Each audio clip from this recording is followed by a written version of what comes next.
आज मैं आपके सामने एक ऐसे टर्न अराउंड अपॉर्चुनिटी के बारे में बात कर रहा हूं जो कि शायद आफ्टर इफेक्ट्स के बाद 2 से 3 साल के टाइम पीरियड में आपके सामने नंबर दिखाई दे सकते हैं।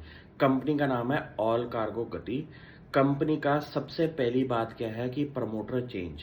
प्रमोटर चेंज एक ऐसी एक्टिविटी होती है कंपनी के लिए जहां पे कंपनी का पूरा रंग रूप चेंज हो सकता है। और इसी के ऊपर मेरे पास आपके सामने 3 बातें हैं।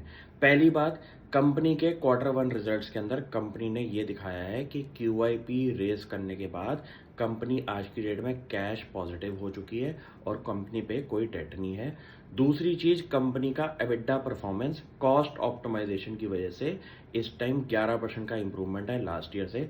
तीसरा इंपॉर्टेंट पार्ट ये है कंपनी की मैनेजमेंट चेंज के अंदर आज उनकी मैनेजमेंट के अंदर ब्लू डार्ट का कोई एक्सपर्ट आपकी टेबल पे आ चुका है। ये एक ऐसा टाइम पीरियड होता है जहां पे आपको एक तो पता चल गया कि कंपनी की विजन क्या है। विजन का मतलब ये है कि कंपनी अपनी पुरानी गलतियों से उठकर अब नए लेवल ऑफ ग्रोथ पे आ चुकी है।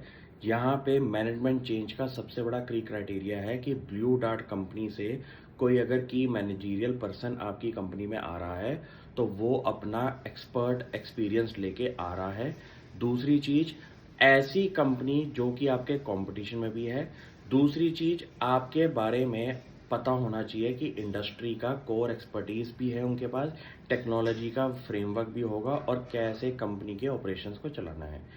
ये एक ऐसा टाइम पीरियड है जहां पे आपको पेशेंटली अपने स्टॉक को ऑपरेशनली टर्न अराउंड होते हुए देखना है। क्यों? कंपनी के रेवेन्यू नंबर्स में तो कोई दिक्कत नहीं थी, लेकिन कंपनी के कॉस्ट ऑफ डूइंग बिजनेस के अंदर इतनी हाई कॉस्ट थी कि कंपनी की प्रॉफिटेबिलिटी पे इंटैक्ट आता था प्रॉब्लम का एरिया। ये चीज़ों पे वर्क करने के लिए आपको 2 से 3 साल का टाइम पीरियड देना पड़ेगा। जिस आदमी ने इस चीज़ को पेशेंटली देख लिया वही आगे की सुपीरियर रिटर्न्स देखता है और ऐसी चीज़ों के टर्निंग पॉइंट शुरू हो चुके हैं। तो ये कंपनी पे आप विजन शुरू करिए और थोड़े टाइम के बाद मेरे को बताना अगर आपको इसमें पॉजिटिव इम्पैक्ट दिखता है या नहीं। Thank you.